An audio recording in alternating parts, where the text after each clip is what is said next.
കർത്താവിൻ്റെ അതിപരിശുദ്ധമായ നാമം വാഴ്ത്തപ്പെടുമാറാകട്ടെ. ഈ നല്ല പ്രഭാതത്തിങ്കൽ ദൈവത്തിൽ ഒരിക്കൽ കൂടെ ആശ്രയിപ്പാൻ സർവശക്തനായ ദൈവം നൽകി തന്ന നല്ല വിലപ്പെട്ട അവസരത്തെ ഓർത്ത് ഞാൻ ദൈവത്തെ സ്തുതിക്കുകയാണ്. നിങ്ങളെല്ലാവരും വളരെ സന്തോഷത്തോടുകൂടെ ഈ രാവിലെ സമയം എഴുന്നേറ്റ് ദൈവത്തെ മഹത്വപ്പെടുത്തുകയും ഉണരുമ്പോൾ അവൻ്റെ രൂപം കണ്ട് തൃപ്തിയടയുവാൻ കർത്താവ് സഹായിക്കട്ടെ. ഇന്നത്തെ പകൽ നിങ്ങൾക്ക് ഒരനുഗ്രഹമായി തീരട്ടെ. ഞാൻ നിങ്ങൾക്ക് നൽകുന്ന ഈ സന്ദേശം ദൈവത്തിന് സ്തോത്രം. ഇത് നിങ്ങൾ മറ്റുള്ളവരിലേക്ക് കൈമാറ്റം ചെയ്യുകയും അത് അവർക്കും അനുഗ്രഹമായി തീരട്ടെ.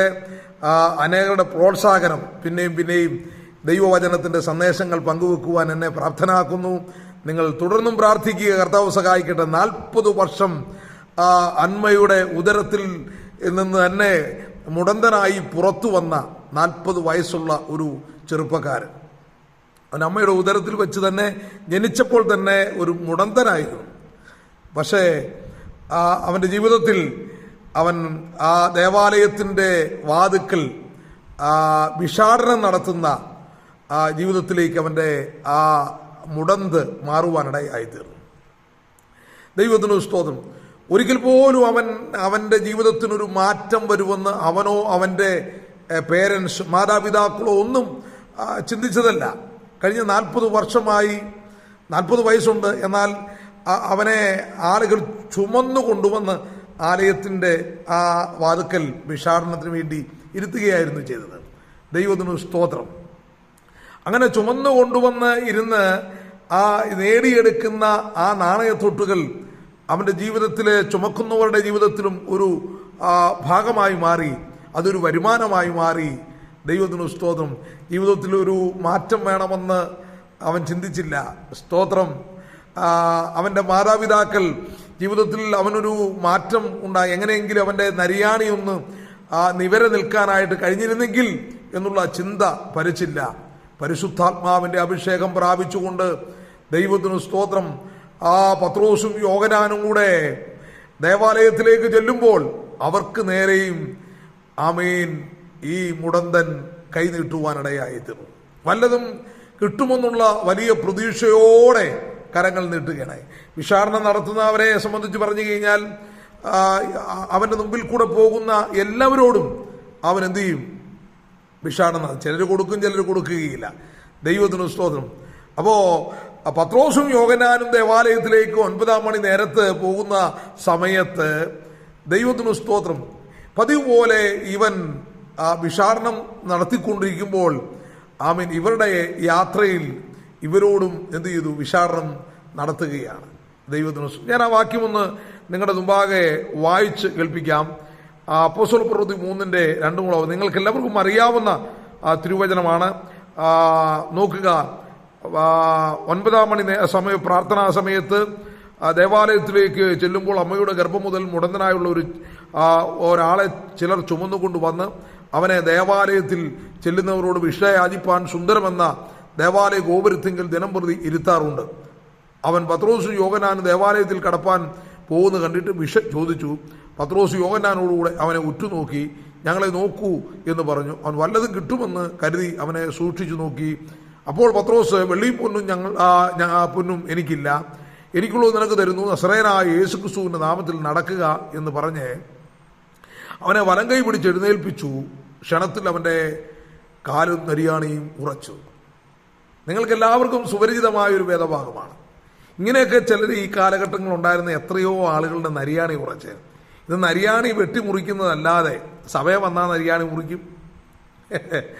പിന്നെ എവിടെ ഏതെല്ലാം നിലയിലും ഒരുവന്റെ അവനെ ഒന്ന് എഴുന്നേൽപ്പിച്ച് നിർത്തുക, അവനെ സ്വന്തം കാലിൽ നിർത്താനുള്ള ഒരു പരിശ്രമം നടത്തുക, അതല്ല ഇവിടെ നടക്കുന്നത്. ആത്മീയ മേഖലയിലായാലും ഭൗതിക മേഖലയിലായാലും മറ്റൊരുത്തനെ നേരെ നിർത്താനുള്ള ശ്രമം ആരും നടത്താറില്ല.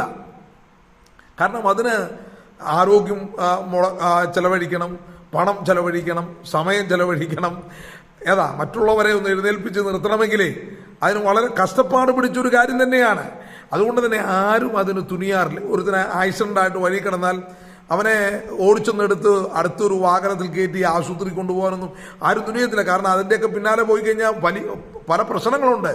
അതുകൊണ്ട് ആരും എന്ത് ചെയ്യുന്നില്ല, ആ കാര്യത്തിലേക്കും തുനിയുന്നു. എന്ന് പറഞ്ഞതുപോലെ തന്നെ വീണ് കിടക്കുന്ന അല്ലെങ്കിൽ എഴുന്നേൽക്കാൻ വയ്യാത്ത 40 വയസ്സുള്ള ഈ മനുഷ്യനെ ചുമന്നു കൊണ്ടുപോയി ആലയത്തിൻ്റെ വാതിക്കൽ ഇരുത്തുമ്പോൾ ചുമക്കുന്നവർക്ക് ഒരു പ്രതീക്ഷയുണ്ട്. വൈകുന്നേരം ഇവനെ തിരിച്ചു ചുമക്കുമ്പോൾ ഇവൻ്റെ കയ്യിൽ ഒരു വരുമാനം ഉണ്ടാകും. നമ്മുടെ കയ്യിൽ എന്തെങ്കിലുമൊക്കെ ഉണ്ടെങ്കിൽ നമ്മളെയൊക്കെ ചുമക്കാനുള്ള ആളുകൾ ഉണ്ടാകും. സ്തോത്രം. ഞാൻ ഉറപ്പായി പറയാം, നമ്മുടെ കയ്യിൽ 10 പുത്തൻ നോട്ടുണ്ടെങ്കിൽ നമ്മളെ ചുമക്കാൻ, നമ്മളെ ബഹുമാനിക്കാൻ, നമ്മളെ സ്നേഹിക്കാൻ, നമ്മളെ കരുതാൻ, നമ്മളെ വീട്ടിൽ വിളിച്ച് കയറ്റി നല്ല ഫുഡ് തരുവാൻ ഒക്കെ ആളുകളുണ്ടാകും. എന്നാൽ ഇന്ന് രാവിലെ സമയത്ത് ദൈവമക്കളോട് ഞാൻ പറയാം, ഇവനെ ചുമന്നുകൊണ്ട് ഇരുത്തുന്നവർ വൈകുന്നേരം ചുമന്ന് തിരികെ വീട്ടിൽ കൊണ്ട് ദിനം പ്രതി അങ്ങനെ ഇരുത്താറുണ്ടായിരുന്നു. ദൈവത്തിന് സ്തോത്രം. അവിടേക്ക് പത്രോസും യോഹന്നാനും കൂടെ ദേവാലയത്തിലേക്ക് പോവുകയാണ്. ഏകദേശം 9 മണി നേരം എന്നാണ് അവിടെ കൊടുത്തിരിക്കുന്നത്. 9 മണി നേരം എന്ന് പറയുന്നത് ഒരു പ്രത്യേക സമയം വേദപുസ്തകത്തിൽ കുറിച്ചിട്ടുണ്ട്. 6 മണി മുതൽ 9 മണി നേരം വരെ നമ്മുടെ കർത്താവായ യേശുക്രിസ്തു ക്രൂശിൽ കിടന്ന് നിലവിളിച്ചുവെന്ന് മത്തായി സുവിശേഷത്തിൽ നമുക്ക് വായിക്കാൻ കഴിയുന്നുണ്ട്. അപ്പോൾ തന്നെ ദിവ്യമായ ദർശനം ലഭിക്കപ്പെടുന്ന പത്രോസിൻ്റെ ജീവിതത്തിൽ 9 മണി നേരത്ത് ഒരു വലിയ ദിവ്യമായ ദർശനം ഉണ്ടായി എന്ന് തിരുവെഴുത്തിൽ നമുക്ക് കാണുവാൻ കഴിയുന്നുണ്ട്.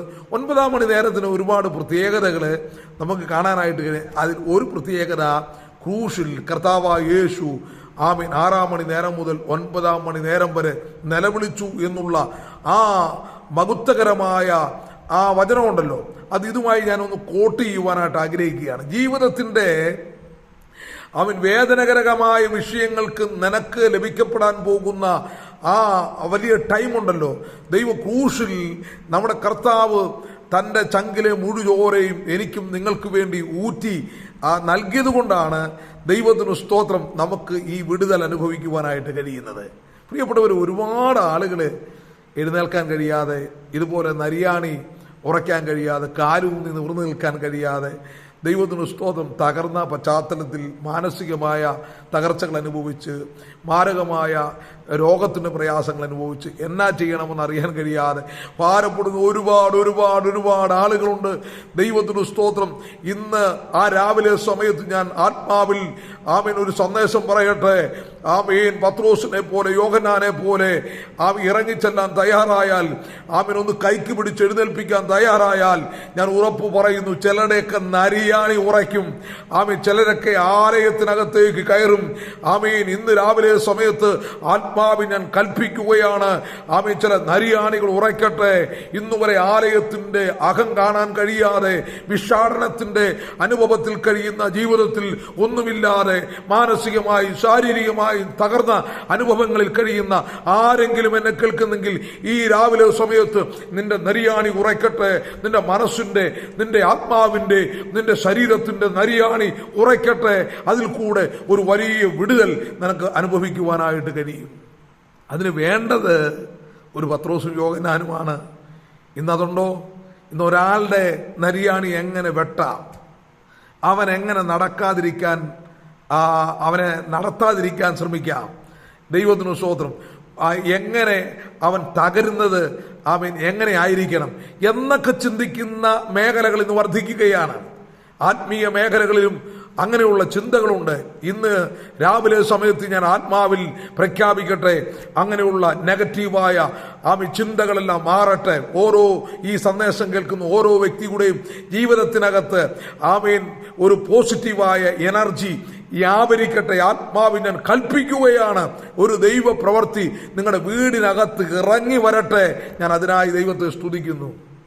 പത്രോസും യോഹന്നാനും ഈ മുടന്തനായ മനുഷ്യനെ കൈക്ക് പിടിച്ച് എഴുന്നേൽപ്പിക്കുകയാണ്. സ്തോത്രം. കർത്താവായ യേശു ക്രിസ്തുവിന്റെ നാമത്തിൽ അവരെന്ത് ചെയ്തു?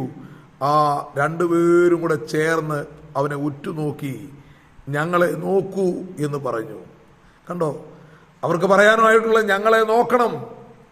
പ്രിയപ്പെട്ടവരെ, കഴിഞ്ഞ 33 വർഷമായി ഈ നസ്രയനായ ക്രിസ്തുവിനെ അടിയൻ ജനിച്ച പ്രദേശത്ത്, അടിയൻ വളർന്നു വന്ന പ്രദേശത്ത് മാനസികമായും മദ്യവും മയക്കുമരുന്നും ഒക്കെ കഴിച്ച് തകർന്ന ആമീൻ, ആ മേഖലയിൽ ദൈവം എന്നെ കൈപിടിച്ചുയർത്തി. ദൈവത്തിന് സ്തോത്രം. ഇന്നുവരെയും ദൈവം നടത്തി. ഞാൻ പറഞ്ഞു വന്നത്, നിനക്ക് നേരെ ഇതാ വലിയവനായ തമ്പുരാന്റെ കരം നീട്ടുകയാ. ഒന്ന് പിടിച്ചുകൊള്ളുക, നിന്നെ എഴുന്നേൽപ്പിക്കുവാൻ, നിന്റെ സാഹചര്യങ്ങളെ, നിന്റെ സ്ഥിതിക്ക് ദൈവം മാറ്റം വരുത്തുവാൻ, നിന്റെ ഞെരുക്കങ്ങളെ മാറ്റുവാൻ, നിന്റെ മാനസികമായ വ്യതകളെ മാറ്റുവാൻ, നിന്റെ കണ്ണുനീര് തുടയ്ക്കുവാൻ ഇതാ തമ്പുരാൻ നിന്റെ കൈക്ക് പിടിക്കുവാൻ ആഗ്രഹിക്കുകയാ. ഹല്ലേലൂയ. ഞാൻ ദൈവത്തിന് മഹത്വം കരേറ്റുകയാ. പ്രിയപ്പെട്ടവരെ, പിന്നീട് ആമീൻ അവന്റെ നരിയാണി, ആ 40 വയസ്സുള്ള ആ മനുഷ്യന്റെ നരിയാണി ഉറച്ചു.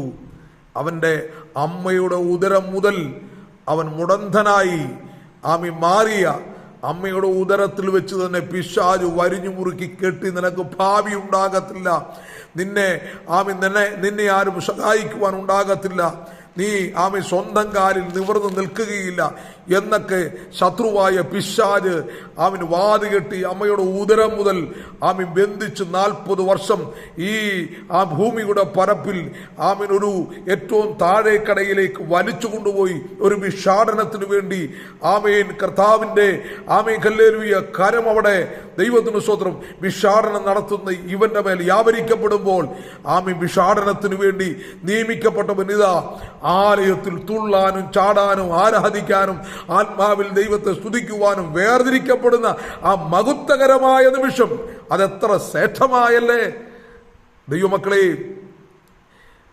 ഒരു മുടന്തന് ദേവാലയത്തിൽ കയറാനുള്ള നിയമവ്യവസ്ഥിതി ഇല്ലായിരുന്നു. പഴയ നിയമം പഠിക്കുമ്പോൾ മുടന്തൻ, ചെകിടൻ, കുരുടൻ, ആമീൻ പതിമൂക്കൻ, ആമീൻ ഇങ്ങനെ കുറെ ലിസ്റ്റിൽപ്പെട്ട ആളുകൾക്ക് ദേവാലയത്തിൽ കയറാനോ ആരാധിക്കാനോ ആമീൻ പറ്റുകയില്ലായിരുന്നു. ദൈവത്തിന് സ്തോത്രം. എന്നാൽ നമ്മുടെ കർത്താവായ യേശു ക്രിസ്തുവിന്റെ ക്രൂശ് മരണത്തിൽ കൂടെ ലഭിക്കപ്പെട്ട രക്ഷാപദ്ധതിയിൽ പ്രിയപ്പെട്ടവരെ നമുക്ക് ആ മഹത്വകരമായ ആലയത്തിലേക്ക് കയറുവാൻ, അവനെ ആരാധിക്കുവാൻ, ഏത് സമയത്തും കൃപാസനത്തിലേക്ക് അടുത്തു ചെല്ലുവാൻ ദൈവം നമുക്ക് അവസരം നൽകുകയാണ്. ഞാൻ എൻ്റെ വാക്കുകളെ ഇവിടെ അവസാനിപ്പിക്കട്ടെ. യേശു ക്രിസ്തുവിൽ വിശ്വസിച്ച് ആമേൻ രക്ഷിക്കപ്പെടുന്ന ഒരു പാപിയുടെ ആ ജീവിതത്തിൽ ഉണ്ടാകുന്ന വലിയ മാറ്റത്തിന്റെ വ്യക്തമായ ആമേനൊരു ചിത്രമാണ് ആമേൻ ഈ മുടന്തനായ മനുഷ്യനിൽ കൂടി നമുക്ക് നൽകപ്പെടുന്നത്.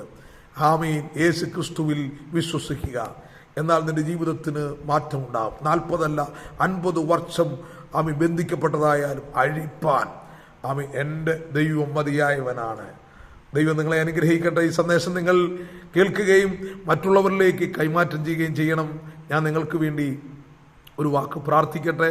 ഞങ്ങളുടെ പ്രിയ പിതാവേ, അങ്ങയുടെ പാദപീഠത്തിൽ ഞങ്ങൾ അടുത്തു വരുന്നു.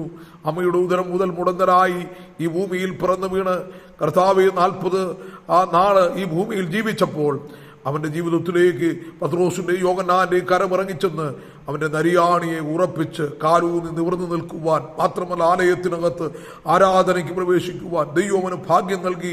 ഞങ്ങളുടെ ജീവിതത്തിൽ പല മേഖലകളിലും കർത്താവ് ഇതുപോലെ ആമീൻ മുന്നേറാൻ കഴിയാതെ മുടന്തര ആയ അനുഭവത്തിൽ കഴിയുന്നവർ, ആത്മീക മുടന്ത് പ്രാപിച്ചവർ, കർത്താവെ ആമീൻ ജീവിതത്തിൽ ലക്ഷ്യത്തിലേക്ക് നീങ്ങാൻ കഴിയാത്തവർ, മറ്റുള്ളവരുടെ പരസഹായത്തിനു വേണ്ടി ആമീൻ കാത്തിരിക്കുന്നവർ, ഇങ്ങനെയുള്ള ഒരുപാട് ആളുകൾ കർത്താവെ ഉണ്ട്.